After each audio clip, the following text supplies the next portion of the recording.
নমস্কাৰ বন্ধুসকল, আজি মই আপোনালোকক লৈ যাম দক্ষিণপাট সত্ৰলৈ, যিখন আছে মাজুলীত।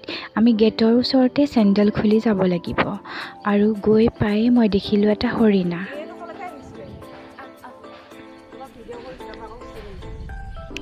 এয়া হৈছে পুৰণি ঘৰ। ইয়াত সৰু সৰু ৰুম আছে, য'ত সৰু সৰু ল'ৰা ছোৱালীয়ে আহি ইয়াত ভকতসকলৰ লগত জ্ঞান আহৰণ কৰিবলৈ থাকেহি। ইয়াত খোৱা লোৱা আৰু থকা ব্যৱস্থাও আছে। আপোনালোকক গোটেইটো ভালকৈ মই দেখাই দিছোঁ। ইয়াৰ খুঁটাবোৰ তুলসী কাঠেৰে গঠন কৰা হৈছে।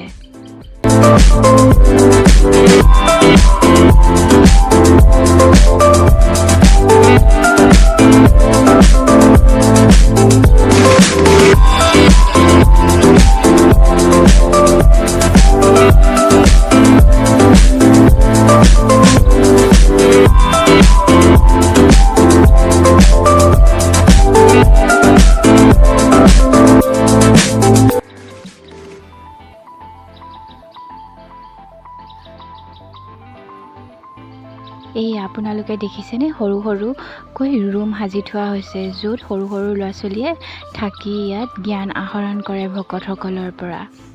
বহু দূৰ দূৰণিৰ ল'ৰা ছোৱালী আহি থাকেহি ইয়াত। আৰু গোটেই নামঘৰটো কাঠবোৰ তুলসী কাঠেৰে গঠা হৈছে। মই ভকতসকলৰ পৰা শুনিহে কৈছোঁ।